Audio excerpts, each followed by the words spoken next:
My name is David, and this is the 801X buggy, which should hopefully be available sometime in about May or so this year. The key features of this buggy is the first one's probably the drivetrain being straight, and the way that works, this is an example. This is the the front differential,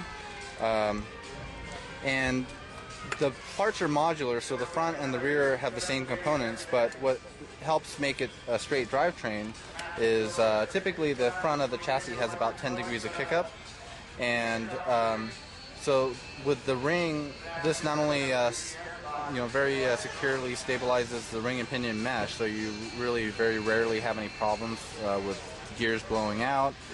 It also allows you to position them up or down, so for the front, you can see Ryan's got his car set up with the ring placed higher, so this is allowed to pivot up and exit straight rather than going down at 10 degrees and then back up. And then of course the rear, this would normally be just pushed in the lower position so that it exits straight with the chassis. And then it's the bulkhead. It's a modular bulkhead, but it also captures it extremely securely. So not only is it holding it where the bearing area is, but the outer area is also held. You can see there's a ridge, so that really there's virtually no flex whatsoever. And so it just slides in that easily. It's in there, and it's very secure. You can't move it. And this is what captures all that together afterwards. So that, slides right in, and you have your bulkhead. So very simple, but it maintains that efficient drivetrain. One of the reasons why it's important for the diffs to be straight, or it benefits it anyway, is typically most cars have the center diff offset, and of course this is exiting downward following the plane of the kickup. And so it's fine when everything's new, but as bearings wear, the bearings start to develop a little bit of slop, and the drive shaft being at an angle, want to kind of fight that and try to torque on the ring and pinion. So if everything's straight, no matter what, it's going to put very little load, and a lot of that results in more efficiency, less wear. So it's really more of a efficiency aware issue. Ryan's actually noticed the improvement in acceleration. He notices that the buggy accelerates, as well as the truck, which shares the same features. It just accelerates really instantly. There's no drivetrain loss or anything like that, or very little. Some of the other features, now obviously because the center diff is straight, it's no longer offset, which typical buggies may be about 5 to 8 millimeters offset. Ours is straight, so what we've done is we've angled the engine to bring the center of gravity back inward, and you can see that it still maintains a really nice narrow profile, so you don't compromise too much on the width. It's pretty much in line as far as the overall width with this average buggy. It's not the narrowest, but it's far from the widest, and so the purpose of this is primarily just to keep that center of gravity. The CG with this 15-degree angle, which moves the pipe inward as well, is the equivalent of the diff being offset 6-7 millimeters. So that CG is essentially the same. So we haven't compromised anything there, and we've achieved a nice, efficient, wear-free drivetrain. To do that also, obviously the carburetor is going to be at an angle, so what we've done is to keep it simple and not add additional bell cranks or anything. We've just chosen to angle the servo, the throttle servo, which keeps it in the same plane so you don't have any binding with the carburetor. And then the center diff is also angled 15 degrees to match that, so the brakes also operate completely normally. And those angles, there's no compromise in engine height.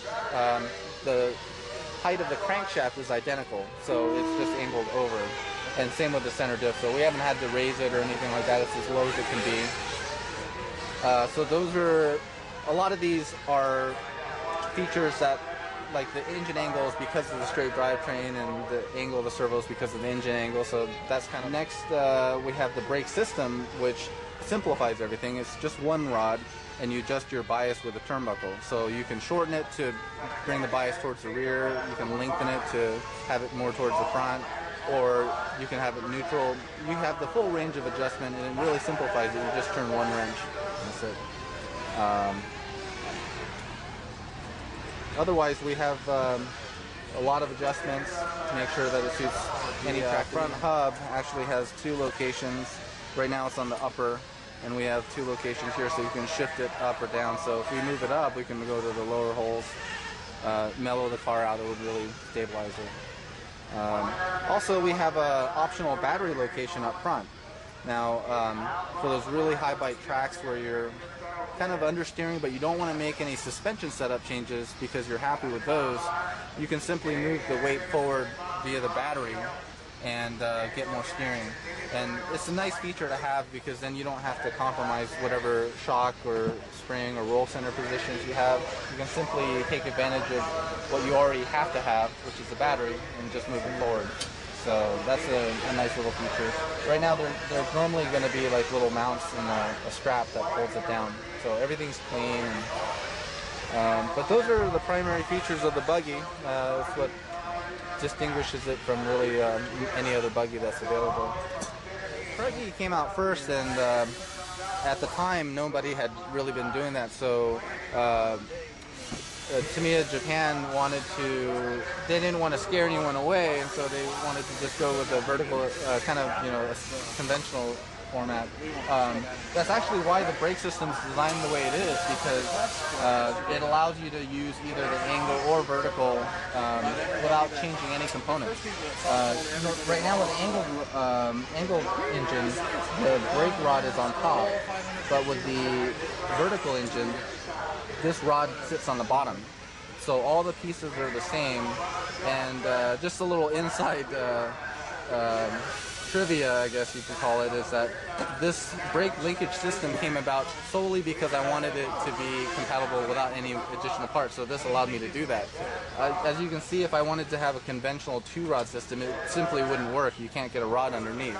So this was kind of it ended up being a very, very positive thing, because one thing I haven't mentioned yet, but I will, is that maintenance is extremely easy with this system. Not only do you have all the adjustments and the simplicity, but there is actually an advantage. And so if you want to maintain your differential or brakes, all you have to do is remove the 2 set screws that are here. This whole brake system comes off. You could do whatever you want or have to do, and then when you go to put it back on, your brake bias and everything's exactly the same. It's not going to change one bit. So that's actually a very positive thing that actually comes with it. So, but that's kind of like a little inside story as far as how that all came about.